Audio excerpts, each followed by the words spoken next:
Eu cheguei sozinho. Nem era por solidão, era por costume. Desde que minha esposa faleceu, há quase 6 anos, aprendi a fazer companhia para mim mesmo. Meu filho sempre dizia que eu devia encontrar alguém, que homem velho sozinho é alvo fácil de depressão. Mas nunca soube muito bem como explicar que a minha companhia nunca foi o problema.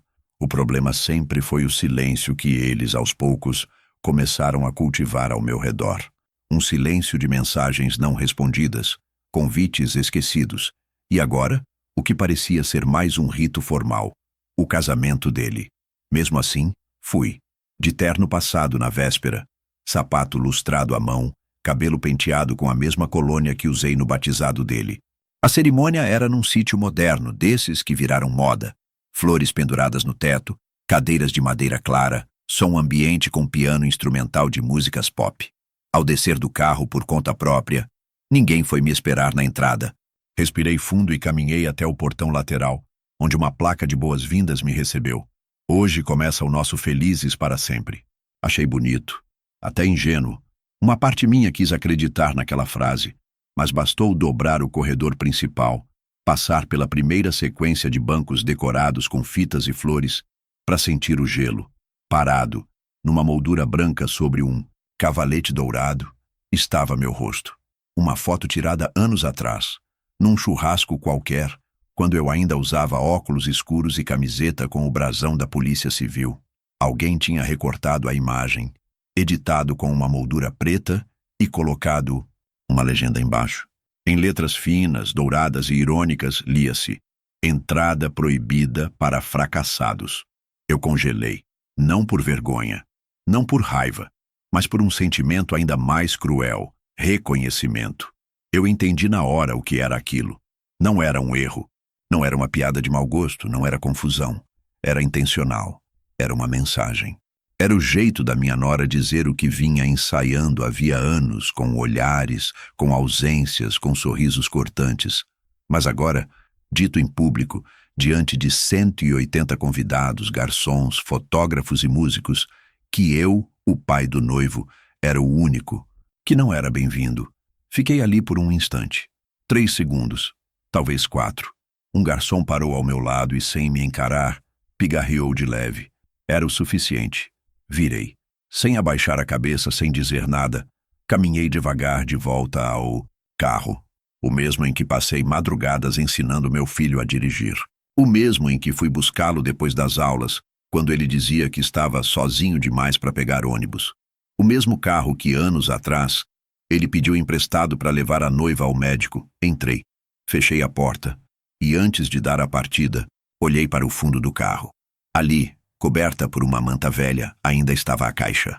A tal caixa que nunca abri por completo, mas que guardei como quem espera o momento certo de acender um fósforo num quarto cheio de gás. Era a caixa com os documentos. E aquela foto na entrada, aquele último recado, foi o som do clique. Não o clique de uma foto, mas o de uma trava se soltando. Saí sem pressa. Nem buzinei. Apenas deixei o lugar onde estavam celebrando um casamento em que visivelmente só havia espaço para os convidados certos, para os bem-vistos, para os úteis. E enquanto eu dirigia pelas estradas da zona rural, só um pensamento se formava dentro da minha cabeça. Se eles me acham um fracassado hoje, eles vão aprender que até um fracassado pode deixar um rastro que ninguém esquece. Não planejei nada no caminho, mas bastou chegar em casa, abrir o portão da garagem e girar a chave do armário de metal que sempre mantive trancado, para que tudo começasse a se encaixar. E não como vingança, não como raiva, mas como justiça. Porque se aquele casamento era, como diziam os convites, a união de 2 mundos, eles esqueceram que metade desse mundo foi sustentada com o que eu cedia em silêncio, e naquela noite o silêncio seria meu aliado, mas não seria mais submissão, seria estratégia. O caminho até o estacionamento parecia mais longo do que quando cheguei. Não pela distância, mas pelo peso nas costas. Cada passo era um lembrete involuntário de tudo que eu tinha ignorado nos últimos anos. A forma como minha nora me chamava, de antiquado por preferir conversar em vez de mandar áudio. O olhar do meu filho toda vez que eu perguntava como estava o trabalho e ele respondia com um "tá tranquilo" seco, como quem quer encerrar o assunto. A exclusão sutil nos aniversários, nos almoços de domingo que pararam de acontecer, nas fotos que nunca chegavam até mim. Tudo estava lá, sob a pele, latejando, e eu nem tinha percebido que estava tão vivo dentro de mim. Cheguei até o carro e destravei a porta. Sentei devagar, com aquele cansaço que não vem do corpo, mas do coração. Não liguei o motor. Só fiquei ali com a porta entreaberta e os olhos fixos no porta-luvas. A chave, a velha chave que eu guardava no fundo da carteira, ainda estava lá, enferrujada nas bordas, mas firme. Eu sabia que ela ainda funcionava. Eu sabia exatamente o que ela abria. Abri o porta-luvas e tirei um envelope pardo. Dentro, o bilhete que minha esposa tinha me deixado no nosso último aniversário juntos. Cuide do nosso filho, mesmo quando ele esquecer de cuidar de você. Dizia isso simples assim. Ela sempre foi melhor com palavras do que eu. Mas agora, mais do que nunca, aquelas palavras voltavam com gosto de ferro na boca. Porque talvez, finalmente, fosse a hora de cuidar de mim. Dei a partida no carro e fui direto para casa. No portão, apertei o controle e esperei a estrutura de metal ranger até abrir espaço. Estacionei devagar, desci e fechei a garagem com calma. Lá dentro, no cômodo dos fundos, havia um armário de metal. Nada demais.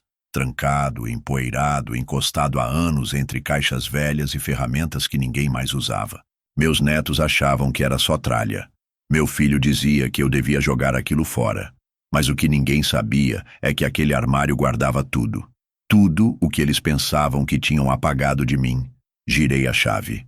O trinco cedeu com um estalo, seco. Lá dentro, 3 caixas organizadas por pastas.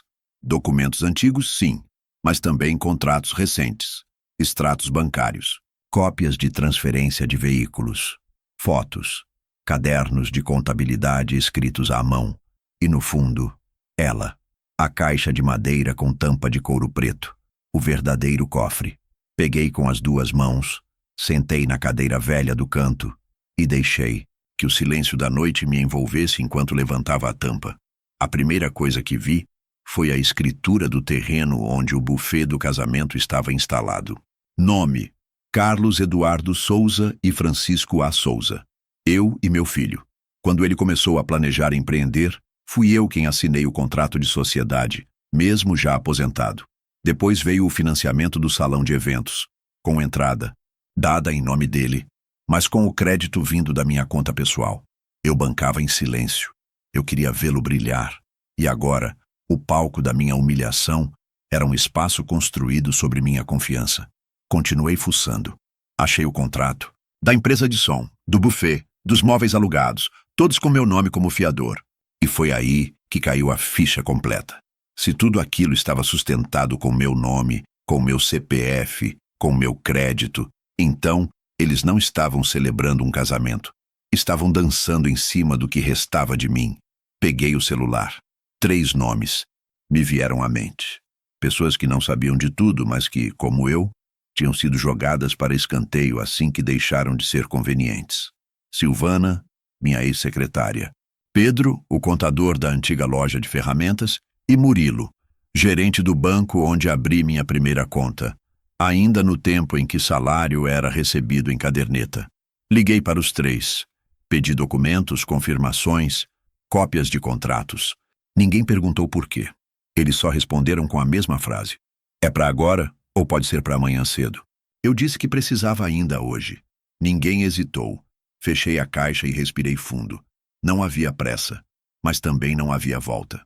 Voltei para a sala, me sentei na poltrona em que costumava embalar meus netos e fiquei olhando o celular. Nenhuma mensagem ainda. Nenhuma ligação. Era como se tivessem me apagado por completo. Até da cerimônia. Era simbólico. Eles não me queriam lá. Nem fisicamente, nem emocionalmente. Só queriam o que eu podia dar. Mas esqueceram que até o mais velho dos cavalos sabe onde pisa. E que a memória de um pai não se apaga com um letreiro pendurado. Peguei a pasta vermelha e deixei aberta sobre a mesa. Aquilo ali agora era meu escudo. Não precisava gritar. Não precisava ameaçar. Só precisava mostrar o que sempre foi verdade: que um homem velho, calado, ainda pode virar a mesa com uma assinatura. E talvez fosse isso o que mais doía neles: saber que eu não ia fazer escândalo. Eu ia fazer história. A pasta vermelha sempre esteve ali, no fundo do armário, entre camadas de papéis antigos, folhas de pagamento da loja, anotações fiscais e contratos de épocas em que tudo era feito no fio do bigode. Ela não era bonita.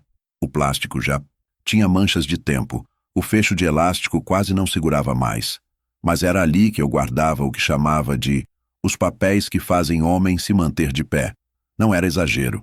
Era tudo que me restava para me lembrar que eu ainda existia. Mesmo quando os outros queriam que eu me apagasse em silêncio. Coloquei a pasta sobre a mesa da sala, com o cuidado de quem manuseia algo que sangra. Abri. Lá estavam os comprovantes das transferências que fiz para meu filho ao longo dos anos. 10 mil quando ele quebrou a primeira empresa. 25 mil quando disseram que iriam abrir uma escola de idiomas. E os 98 mil que ele disse precisar para a entrada do apartamento onde hoje morava com a mulher que pendurou minha foto com desprezo. Tudo feito em meu nome. Tudo com a minha fé cega. Tinha também a cópia do contrato social da empresa que organizava eventos. Ele havia colocado a própria esposa como sócia majoritária e me mantido como avalista oculto numa cláusula mal explicada que só percebi depois, quando o contador me ligou para perguntar sobre o reajuste de contrato. Eles me usaram como garantia e depois assinaram com outra caneta longe dos olhos. O tipo de atitude que só se faz com quem você tem certeza que nunca vai revidar. Fui tirando os documentos um a um e colocando em cima da mesa. A pilha foi crescendo. Junto dela, um sentimento que eu não nomeava como ódio, mas que se aproximava muito de um silêncio que já passou do ponto. O tipo de silêncio que corrói, que pisa em cima de lembranças boas. O tipo que faz você olhar para uma foto de família e se perguntar se algum dia aquilo foi real. No fundo da pasta, havia algo que eu mesmo tinha esquecido. Um rascunho do testamento que comecei a escrever quando minha esposa adoeceu. Nele, deixava claro que tudo seria dividido entre nosso único filho e uma instituição filantrópica da qual ela era voluntária. Mas estava sem assinatura, sem data. Era só intenção. E ali, sentado diante daquela mesa, percebi que intenção nenhuma vale sem ação. E que o que eu não assinava por medo, eles assinavam por conveniência. Do outro lado da mesa, emoldurada na parede, uma foto antiga da nossa primeira loja. Eu, minha esposa e meu filho pequeno na frente de uma vitrine com 3 martelos pendurados. Aquela imagem sempre me trouxe orgulho. Agora, doía. Não pelo passado, mas pelo que fizeram com ele. Meu filho tinha aprendido a caminhar ali, entre prateleiras de ferramentas. Aprendeu a atender cliente, a fazer troco, a cuidar de gente. Mas, ao que parece, também aprendeu a manipular, a omitir, a passar por cima. E eu deixei. Eu ensinei a pescar, e ele usou a vara para puxar o tapete. Fechei a pasta com calma e coloquei de volta no armário. Só que dessa vez, não tranquei. Deixei ali, escancarada. Como quem diz, agora vocês que se virem. Porque o homem que eu era, o pai que dizia sim para tudo, aquele que aceitava migalhas por amor, esse já não atendia mais. Liguei novamente para o gerente do banco. Pedi que me enviasse os extratos das movimentações recentes feitas com o CNPJ da empresa do meu filho.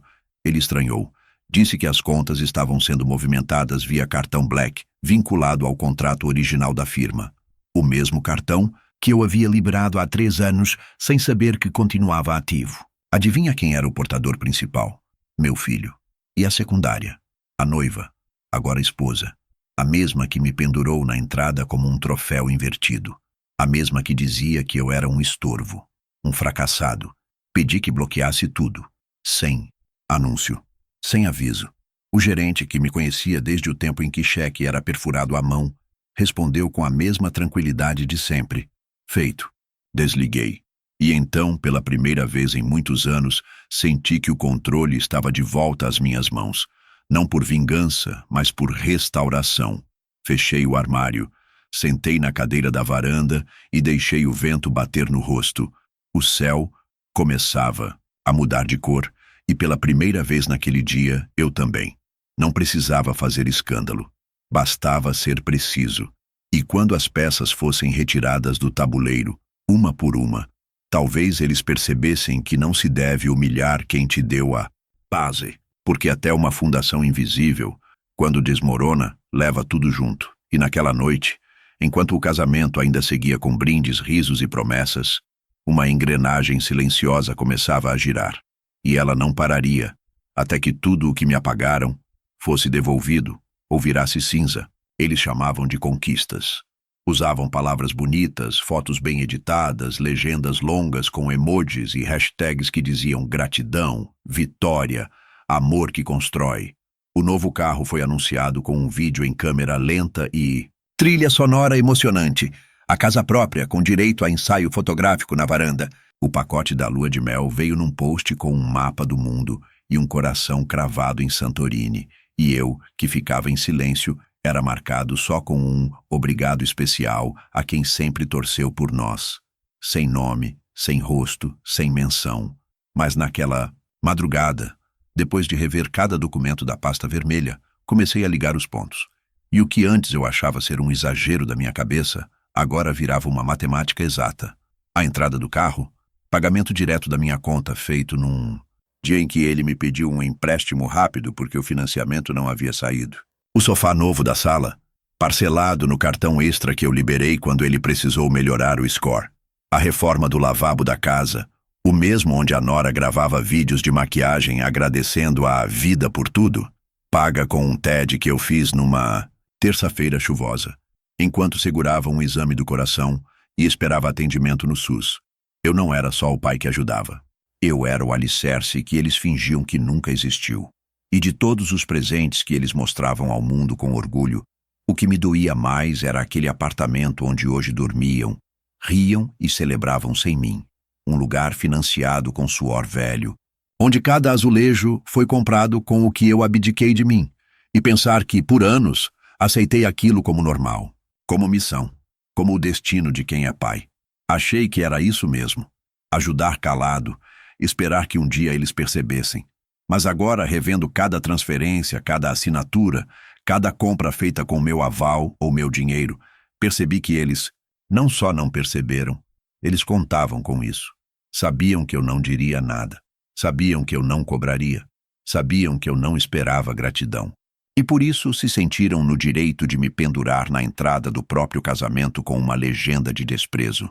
Naquele momento, com as luzes da sala apagadas e só o abajur da varanda aceso, comecei a listar tudo, um por um.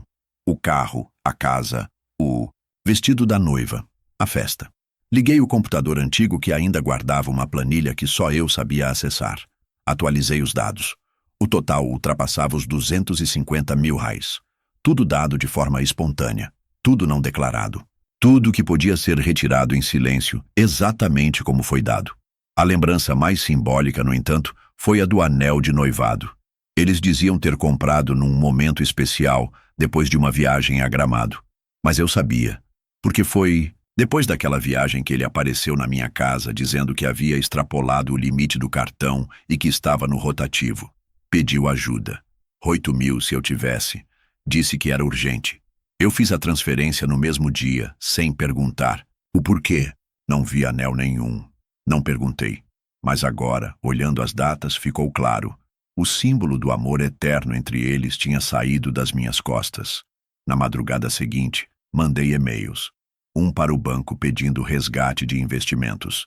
Outro para a empresa que havia feito a decoração da festa. E o mais importante para meu advogado. Assunto: revisão patrimonial. No corpo do texto apenas escrevi: preciso saber com clareza o que ainda está no meu nome e o que pode ser congelado imediatamente. Não demorou para ele responder. Francisco, você sabe o que está fazendo? Respondi. Agora sei. Fechei o notebook. Fiz café. Sentei na mesma poltrona onde costumava embalar meu filho quando ele era pequeno. Onde eu o fazia dormir contando histórias sobre coragem, respeito e o valor de ser homem. Ele ouvia tudo. Absorvia tudo. Mas o que ele levou dali, eu não sabia. Mas o celular vibrou pela primeira vez desde o casamento. Mensagem de um primo distante, dizendo que o vídeo da entrada estava circulando nos grupos da família. Perguntou: Você viu o que escreveram embaixo da sua foto? Isso foi uma brincadeira? Você tá bem? Eu não respondi, porque naquela altura, a pergunta certa não era se eu estava bem. Era se eles estavam prontos para o que viria. E quando desliguei o telefone, uma ideia surgiu. Não como vingança, mas como ajuste. Se eles queriam transformar meu rosto num aviso, então eu transformaria a festa deles em uma lição. E não ia precisar de escândalo, nem de grito. Só de papel. E de tempo, ambos, aliás, eu tinha de sobra. A primeira ligação foi feita às 9h17 da manhã seguinte. Não esperei passar o final de semana. Não deixei nem que a lua de mel começasse. Liguei com a voz calma de quem apenas quer verificar um detalhe do contrato. Do outro lado da linha, quem atendeu foi o gerente da empresa responsável pelo buffet, a mesma que eles tanto alardearam nas redes sociais por servir alta gastronomia com experiência sensorial completa. O nome dele era Marcelo, e me reconheceu na hora. Seu Francisco, claro, bom dia. Foi o senhor que fez o adiantamento, lembra? Aquela entrada em dinheiro vivo que o senhor trouxe pessoalmente. Lembrava sim. E foi por isso que pedi, de forma objetiva. Quero confirmar se o restante da quantia foi quitado. E se o contrato ainda está ativo. Do outro lado, silêncio. Depois o som de cliques de teclado. E então a voz dele voltou, menos segura. Olha, tá constando aqui como pendente de repasse. A última parcela vence hoje, inclusive. Ótimo, eu disse. Cancele o repasse. Ele engasgou. O senhor quer dizer que vai assumir? Não, quero dizer que não autorizo mais nenhum uso do meu nome para esse evento. Ele hesitou. Mas a festa já foi, senhor. Eu sei. Mas o encerramento do contrato e a liberação de uso da marca do buffet ainda não foi feita. Está no papel. E eu vou contestar. Por imagem, por uso indevido e por quebra de cláusula moral.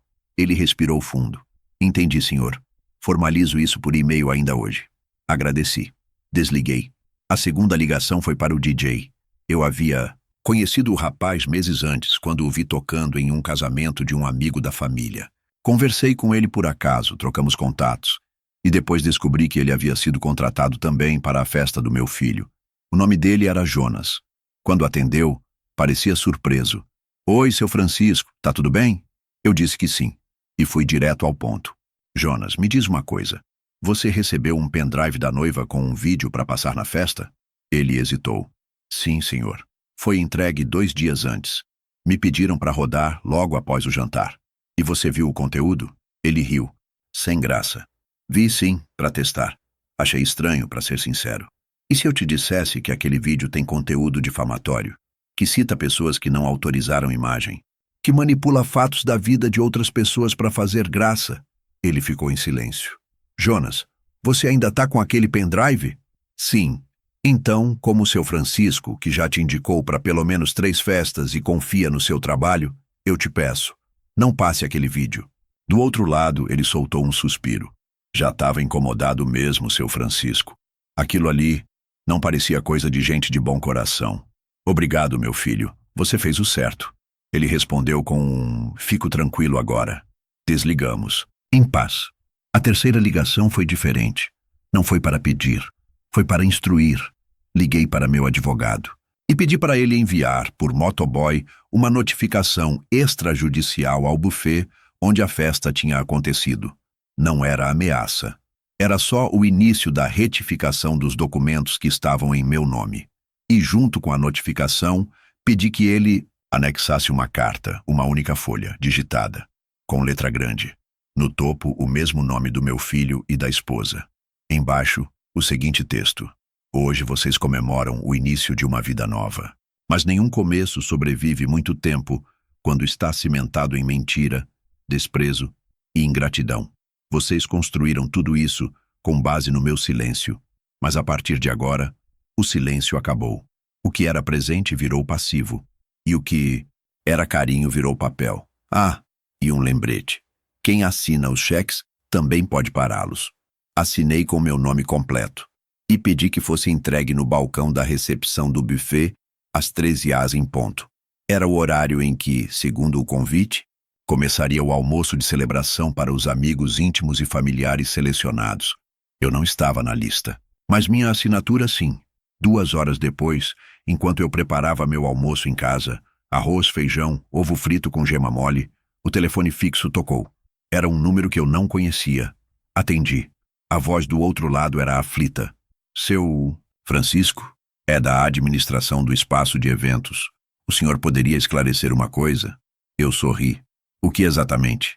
Recebemos uma notificação e parece que o senhor é o titular de um dos contratos. Não parece. Eu sou. O homem pigarreou. É que isso pode afetar os registros de faturamento e talvez até a liberação do espaço. Então afete, eu disse. O que foi construído na mentira merece ser desmontado na verdade. Desliguei sem esperar resposta. Na tela do meu celular começaram a aparecer notificações. Primeiramente de redes sociais. Amigos da família postando fotos, mensagens cifradas, alguns começando a perceber que havia algo errado. Depois, mensagens diretas de números conhecidos. Você tá bem? O que aconteceu na festa? Seu nome tá no grupo do condomínio. Eu não respondi. Nem li tudo. Fui até o portão, tirei o envelope com cópia do testamento, antigo da caixa de correio, rasguei ao meio e deixei cair no lixo. Porque se até então eu era o homem que assistia tudo calado, agora eu era o homem que apertava os botões certos. E cada clique era uma resposta sem levantar a voz. A última parcela do buffet vencera naquela manhã. Segundo o contrato, ela só seria processada no momento da confirmação do menu final, feito presencialmente antes do jantar. Era o modelo que minha nora havia insistido. Experiência. Exclusiva, como ela chamava, e que custava caro. Tão caro que exigia aprovação dupla. Primeiro por quem assinava o contrato, depois por quem pagava. E por mais que ninguém na festa soubesse disso, ambos os nomes eram meus. Naquela mesma manhã, eu liguei para o banco. A atendente me atendeu pelo nome. Seu Francisco, em que posso ajudar hoje? Eu pedi uma única coisa: o cancelamento imediato dos cartões vinculados ao CNPJ da empresa. Cartões corporativos que, há anos, meu filho usava livremente. Quando me perguntaram se eu desejava reemitir para outro portador, respondi: não, feche a conta. Agora é só história. Foi rápido. Menos de 3 minutos. Ela agradeceu pela confiança. E eu desliguei. Às 18h42, horário marcado para o jantar dos noivos, uma garrafa de vinho branco se espatifou no chão da cozinha do buffet. Um garçom escorregou ao tentar correr até o gerente. O sistema de pagamentos havia retornado com uma notificação de erro. Cartão inválido. Procure o emissor. O gerente tentou uma segunda vez. Depois uma terceira. Em todas, o mesmo aviso. Na quarta tentativa, a operadora travou o terminal por segurança. E foi aí que o burburinho começou. Primeiro entre os garçons, depois na cozinha e então no salão. O DJ, instruído a fazer uma pausa entre as músicas para o anúncio do jantar, aguardava o sinal da administração. O sinal não vinha. Os convidados começaram a se movimentar, famintos, ansiosos, alguns já se perguntando o que havia acontecido. Mas o que aconteceu de verdade foi o que não aconteceu. O jantar não veio. Do meu sofá, com a televisão ligada, sem som, assistia ao noticiário local enquanto cortava em rodelas uma banana prata. Era meu ritual noturno. Banana, um copo de leite morno, silêncio. Quando o telefone tocou, não atendi. Era número conhecido, mas agora não era mais obrigação minha atender ninguém. A mensagem veio logo depois. Pai, tá acontecendo uma coisa estranha aqui. Acho que teve algum erro no cartão da empresa. Você sabe de algo? Eu deixei a tela apagar sozinha. 30 minutos depois, veio uma nova mensagem, dessa vez da noiva. Boa noite, Sr. Francisco. Estamos com um problema. De liberação no buffet. Os gerentes citaram seu nome. Poderia nos ligar com urgência? Urgência. Palavra que eles nunca tiveram quando eu precisava de uma carona para o hospital, ou quando a geladeira aqui de casa quebrou e pedi ajuda para empurrá-la até a varanda. Mas agora que o salmão trufado estava preso na cozinha, agora era urgência. O relógio marcava 20h05. No salão de festas, um grupo de convidados já começava a se retirar discretamente. Alguns cochichavam, outros tiravam fotos do painel com flores. O mesmo onde, horas antes, Minha imagem foi pendurada como um troféu de desonra. Ironia. O cenário de humilhação estava se tornando o palco do vexame. Às 20h27, uma última tentativa de pagamento foi feita, desta vez com o cartão pessoal do noivo. O limite foi recusado. O sistema identificou pendências e atrasos no nome dele e bloqueou a transação. A gerente do espaço, constrangida, aproximou-se da noiva e explicou que se até às 21h os pagamentos não fossem regularizados, o jantar não poderia ser servido. Nesse momento, como depois soube por terceiros, minha nora arregalou os olhos e disse em voz alta: "Mas ele é o pai do noivo. Ele não faria isso." E alguém, com mais bom senso do que os dois juntos, respondeu: "Talvez ele já tenha feito." Do lado de fora, um entregador chegou. Motoboy, camiseta vermelha, envelope marrom nas mãos. Entregou à recepção. A moça assinou, subiu com passos apressados. O noivo abriu. Era um documento oficial, impresso em papel timbrado. Uma carta de contestação de contratos, acompanhada de comprovantes de titularidade, onde constava o nome do verdadeiro responsável pelos vínculos jurídicos da festa. Francisco A. Souza, a mesma pessoa que, segundo a noiva, era um fracassado. Enquanto isso, eu caminhava pelo quintal. A noite estava clara, sem vento. O céu, limpo. Sentei-me na cadeira de ferro ao lado da jabuticabeira e fiquei em silêncio. Era isso que me bastava. A sensação de que o que foi distorcido finalmente estava encontrando forma. Sem precisar gritar, sem precisar agredir. Apenas apontando para os contratos, as contas, os nomes, às 21h14, uma notificação. "Pai, pelo amor de Deus, liga para mim." Às 21h16, outra. "Eu sei que errei, mas não faz isso com a gente, tá todo mundo vendo." Às 21h19, 396 chamadas perdidas. "Pai, por favor." Desliguei o celular, coloquei na mesa e tomei meu leite em silêncio. Porque não é sobre o jantar, nunca foi. É sobre respeito. E quando ele é arrancado de você em público, a única resposta digna é fazê-los passar fome. O salão já não tinha a mesma energia. Os convidados, muitos deles famintos, circulavam entre as mesas como em um leilão abandonado. As crianças, antes entretidas com os brindes e as luzes da pista, agora sentavam nos colos dos pais pedindo por comida. Havia algo denso no ar. Uma atmosfera de tensão que ninguém sabia nomear, mas todos percebiam. A festa, que começou com risos e promessas, agora era só ruído e olhares cruzados. Os garçons estavam parados, o buffet trancado, e o som ambiente, que deveria estar tocando jazz leve, estava desligado. O DJ esperava o momento de retomar a programação. Um momento que não viria. Foi então que ela subiu no palco. Minha nora. Vestido justo, salto alto, um sorriso forçado que ela tentou transformar em segurança. Nas mãos, um pequeno pendrive. Ela se aproximou do DJ com passos firmes, mas o olhar já denunciava o desconforto.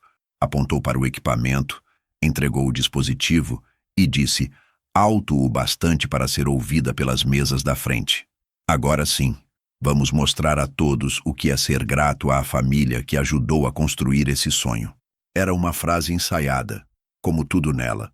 Mas o que ela não sabia, ou talvez soubesse, mas não acreditava que teria consequência, era que aquele pendrive carregava um vídeo.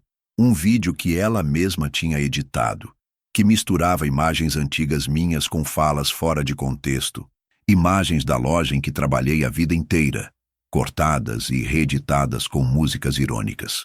Uma espécie de homenagem que não homenageava ninguém, que servia apenas para expor, zombar e consolidar diante dos convidados a ideia de que eu era o que dizia o cartaz na entrada, um fracassado. Mas algo aconteceu. O DJ, ao pegar o pendrive, reconheceu o nome do arquivo. Já o havia testado dias antes. E ao olhar nos olhos da mulher diante dele, algo o paralisou. Talvez fosse consciência. Talvez fosse o desconforto de saber que a pessoa que pagava sua parcela do aluguel, sim, eu mesmo, estava sendo atacada pelas costas. Ele olhou para a tela do notebook, para o botão play, e então, com um gesto lento, desplugou o pendrive. Ela congelou. "O que você está fazendo?" sussurrou.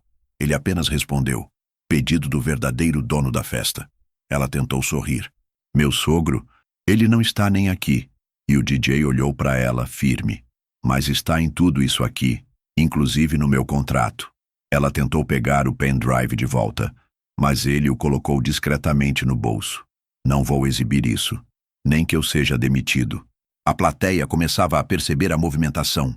Gente virando o pescoço, cochichando. Um tio distante se levantou para tentar entender. A avó da noiva ajeitou os óculos. O irmão do noivo, embriagado, perguntou em voz alta: vai passar o vídeo ou não vai? Ela desceu do palco sem resposta. Rápida. Os saltos batendo no chão como marteladas. Do lado de fora do salão, o gerente do espaço tentava, sem sucesso, ligar para os responsáveis do evento. Mas os telefones estavam desligados. Ela se aproximou, irritada, exigindo saber por que a equipe do buffet tinha parado. Ele respondeu com frieza: estamos aguardando nova autorização. O titular do contrato solicitou suspensão. Mas é o meu casamento, ela gritou, e é o nosso serviço, prestado sob cláusulas legais. Ele rebateu. Ali, na frente de todos, a máscara começou a cair. Não era só a festa que estava desmoronando. Era a estrutura de farsa que ela havia montado. Cada pose, cada texto pronto, cada tentativa de controlar a narrativa. E agora, nem a música obedecia mais. Enquanto isso, eu estava em casa, no escuro, só com uma luminária acesa na varanda e o rádio ligado num programa antigo, desses que só tocam bolero, e tocava uma música que minha esposa adorava. A melodia preenchia a sala com algo que eu não sentia havia tempos: vazio sem dor. O tipo de paz que só vem quando você decide parar de implorar por lugar onde já não há cadeira. Meu celular vibrava sobre a mesa. A tela acendia e apagava, como se quisesse me lembrar de que lá fora a desordem ainda tentava me alcançar. Mas não havia mais ponte. Só ruínas. Mais tarde, soube que a noiva, em desespero, tentou ligar para o pai. Pediu ajuda. Ele, empresário de médio porte, tentou intervir, mas o gerente do espaço apenas mostrou os documentos. Todos assinados por mim. O responsável pelo buffet, pelo som, pela decoração, pelo transporte dos móveis. Ela queria controlar tudo, mas esqueceu que quem assina a base do palco pode mandá-lo desmontar a qualquer hora. O pendrive nunca foi devolvido. Está até hoje guardado dentro de uma caixinha de metal, junto com outras lembranças que deixei de exibir. Porque não há vingança mais forte do que interromper o espetáculo antes da humilhação ser pública. E naquele salão, diante de todos, o vídeo nunca foi exibido. Mas o vexame, esse foi inevitável. A essa altura, os dois já sabiam. Já não havia dúvida. O rosto do meu filho, pálido, olhos correndo pelo salão sem saber onde repousar, já dizia tudo. A nora, com os ombros tensos e o sorriso quebrado tentando sustentar o que restava da maquiagem, andava em círculos entre as mesas, oferecendo explicações que ninguém havia pedido. Eles estavam tentando manter de pé um castelo de vidro que tinha trincado na base, e quanto mais se mexiam, mais estilhaços deixavam para trás. Do lado de fora do salão, o segurança da portaria olhava de tempos em tempos para a entrada principal. Tinha sido instruído a não deixar mais entregadores entrarem. Mas quando o envelope apareceu, não foi por mão humana. Foi deixado no chão, discreto, colado com fita preta na lateral da porta de vidro, entre os arranjos florais.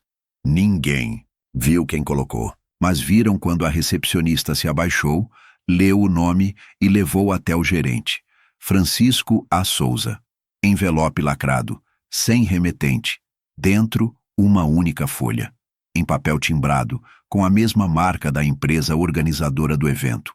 A mesma cuja abertura de CNPJ eu havia pago. Era uma carta simples, sem ameaça, sem tom agressivo. Apenas um documento de comunicação formal, informando que, a partir das 17 horas do dia anterior, eu, como responsável legal e avalista financeiro dos contratos, retirava minha anuência de continuidade de prestação de serviços em nome dos noivos.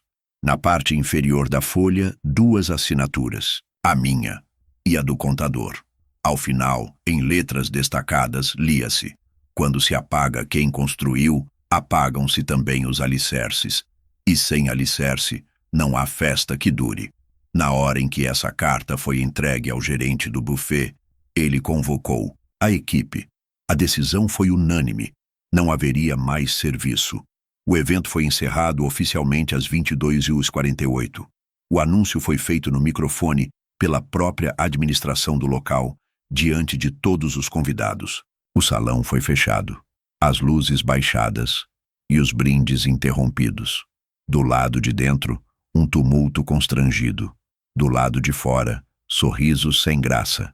Gente saindo sem dar parabéns. Outras cochichando, tentando entender como uma festa tão cara, tão meticulosamente montada, tinha virado um escândalo silencioso. E ainda assim, ninguém ousava falar meu nome em voz alta. Talvez por medo, talvez por vergonha. Foi só então que os noivos tentaram me procurar de verdade. Primeiro, meu filho ligou. Ligou de novo. E de novo. Enviou mensagem. Depois, áudio. Nenhuma resposta. Então, a noiva tentou, com frases carregadas de falsa humildade. Não sei o que está acontecendo. Acho que houve um mal-entendido. Se pudermos conversar, esclarecer. Mas não havia mais o que esclarecer. Eu não desapareci. Eu apenas parei de estar onde não sou bem-vindo. O problema é que eles confundiram presença com fraqueza. Achavam que porque eu não reagia, eu não via. Achavam que porque eu não me impunha, eu não tinha poder. E quando o palco que construíram para si mesmos desabou, perceberam que o nome, que sustentava tudo, já não assinava mais o espetáculo. Enquanto isso, eu estava onde sempre estive, em casa, com o rádio ligado baixinho, o celular em modo avião e uma pasta aberta sobre a mesa. Dentro dela, os mesmos contratos que eles fingiram que não existiam. Mas agora, carimbados, selados e validados por um advogado e um contador. E do lado direito da pasta, um novo documento. A primeira minuta de revisão de testamento. Foi ali, naquela noite, que tomei a decisão final. O que eu tinha construído não seria legado por obrigação, mas por merecimento. E ali, entre os papéis que durante anos me lembraram de quem eu fui, coloquei pela primeira vez uma anotação escrita à mão. A festa termina quando quem pagou levanta e vai embora. Fechei a pasta, apaguei a luz e dormi como há anos não dormia, com a certeza de que dessa vez ninguém ia reescrever minha história com tinta de desprezo. Na manhã seguinte, o celular parecia um alarme disparado. Vibrava em intervalos tão constantes que mais parecia parte de algum sistema de alerta. Cada vez que a tela acendia, lá estava um novo número, um novo nome, um novo apelo. Mas eu não atendia.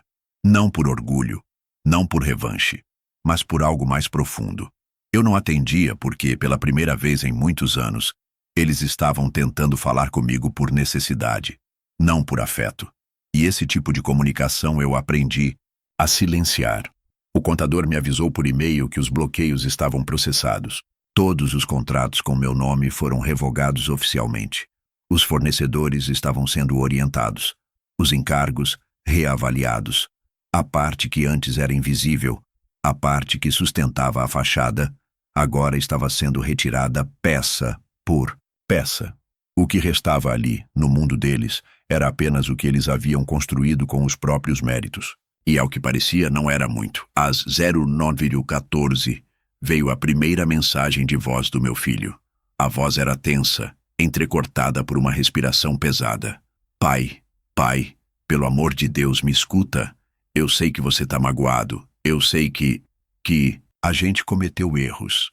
Mas isso não precisava ir tão longe. Não precisava ir tão longe, ele dizia. Como se eu tivesse puxado um gatilho do nada.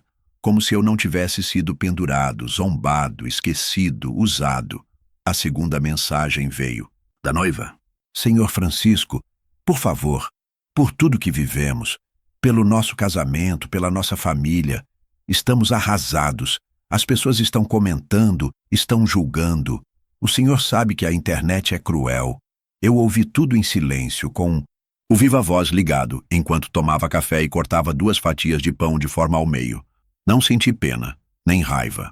Apenas uma clareza que antes eu não conhecia. Eles estavam tentando conter um incêndio que eles mesmos acenderam com fósforos feitos da minha paciência. Às 11h27, A notificação mais simbólica de todas. 396 chamadas perdidas. Todas originadas entre a tarde anterior e aquela manhã. Era simbólico porque parecia uma súplica, como se com cada tentativa de contato eles estivessem tentando desfazer o que foi feito. Mas não estavam. Eles só queriam que eu recuasse, que eu desfizesse os efeitos da minha ausência. Porque agora, mais do que nunca, eles percebiam. Minha ausência pesava muito mais do que minha presença silenciosa. O telefone fixo tocou. Era meu irmão. Chico, o que está acontecendo? Perguntou. Eu expliquei. Sem drama, sem floreios. Apenas fatos. Ele ficou em silêncio e no fim disse: demorou, mas você fez o que ninguém da família teve coragem de fazer. Desligamos em paz. Pela primeira vez, senti que alguém me via inteiro. Depois disso, fui até a varanda, sentei na cadeira de ferro e escrevi num caderno antigo que minha esposa usava para listar receitas. Não se trata de vingança. Se trata de mostrar que até quem foi esquecido sabe o caminho da porta de saída e leva a chave do mundo junto. O celular vibrou de novo. Outra chamada, outro número, outro desespero. E eu entendi de vez o que estava acontecendo. Eles não estavam ligando porque se arrependiam. Estavam ligando porque a fachada estava ruindo. E só eu sabia onde estavam os andaimes. Ao meio-dia, desliguei o celular, guardei na gaveta, tirei o chip e coloquei dentro de um envelope com meu nome e data. Peguei outro aparelho antigo, com um número novo, e cadastrei apenas os contatos essenciais. O médico, o advogado, o contador, meu irmão. Nenhum dos noivos, nenhum amigo do casal, nenhuma urgência que vinha de quem me usou como trampolim. Almocei devagar. Arroz fresco, carne assada, legumes refogados com alho e cheiro verde. Almoço de domingo, numa terça-feira qualquer. Sem pressa, sem vozes ao fundo, sem pedidos, sem fingimentos. Apenas o som dos talheres batendo no prato e o gosto limpo de comer em paz. Pela tarde recebi uma mensagem do advogado com cópia do Novo Testamento. Já não constava mais o nome do meu filho como herdeiro. No lugar, 3 instituições. Um abrigo para idosos sem família, um projeto de bolsas para jovens da periferia e uma clínica comunitária que leva o nome da minha falecida esposa. Enviei de volta com a assinatura digitalizada e o seguinte: bilhete. Distribuam isso para quem sabe o valor das coisas que não cabem em fotos de Instagram. O dia foi terminando devagar. O céu alaranjado tocando o chão lá longe e eu encostado no parapeito da janela, como nos tempos em que esperava meu filho chegar da escola. Só que agora não havia mais chegada, nem escola, nem lição, apenas a certeza de que algumas perdas nos libertam, principalmente quando são perdas de vínculos com quem nunca soube o que fazer com o que você deu. As 396 chamadas perdidas continuavam registradas, mas agora, quem estava perdido eram eles. Eu, enfim, me encontrava. A caixa estava lá, em cima da mesa com laço dourado e papel brilhante. Havia sido deixada pela recepcionista do buffet na portaria da minha casa, junto com um recado escrito às pressas. Enviado por Josh e Mariana. Pedido de desculpas. Eu não desci para receber. Pedi que deixassem ali mesmo, ao lado do portão. Fiquei observando pela janela da sala, em silêncio, o embrulho perfeitamente arrumado que tremia levemente com o vento. Era bonito, bem feito. Mas dentro de mim, algo dizia: não se repara um abandono com papel de presente. Passei a manhã ignorando a caixa. Fiz meu café como sempre. Lavei a louça ouvindo a Rádio Nacional. Abri a correspondência. Panfletos, uma conta d'água e um envelope vindo do cartório, confirmando a validação do Novo Testamento. Na linha de assinatura, meu nome ao lado da data. Selado, legítimo, incontestável. Sentei na varanda e deixei o sol aquecer meus braços, como fazia quando esperava minha mulher terminar o bolo de fubá nas tardes de sábado. E ainda assim, a caixa continuava ali, brilhando, tentando ser notada, como se a intenção pudesse substituir o arrependimento real. No início da tarde, meu irmão passou para me visitar. Sentamos no quintal, conversamos sobre futebol, política, saúde. Ele apontou para a caixa. Vai abrir? Eu neguei com a cabeça. Presentes são para quem ainda acredita que existe algo para celebrar. Eu só celebro a liberdade e ela não veio dentro disso aí. Ele não insistiu. Só me olhou daquele jeito que irmãos mais velhos fazem quando entendem sem precisar responder. Depois que ele foi embora, entrei, peguei a caixa e coloquei sobre a mesa. Não a abri, apenas retirei. O bilhete colado no topo, letras grandes, tremidas, como se quisessem parecer sinceras. Pai, erramos, mas ainda é tempo. Pense na família. Te amamos. Assinado com os 2 nomes. Eu olhei para aquelas palavras como quem olha para uma casa em ruínas tentando lembrar como era o telhado. Mas não havia mais telhado. Não havia mais base. Eles não entenderam que amor não é um botão que se aperta quando o chão treme. Amor se constrói. E quando é arrancado com desprezo, não se implanta de volta com fitilho. Abri a gaveta da cômoda do corredor. Lá estava ela, a chave da casa deles. Aquela que ele mesmo me entregou anos atrás com um sorriso, dizendo: aqui é sempre sua casa, pai. E que depois, sem palavras, foi sendo revogada com portões automáticos, cadeados novos e sorrisos cada vez mais apertados. Peguei a chave e olhei para ela por um instante. A única coisa metálica ali era a frieza do gesto de pendurar minha foto com a frase que nunca vou esquecer. Fui até a caixa do correio deles, no condomínio onde moravam. Entrei sem pressa, como quem entrega um convite, não um perdão.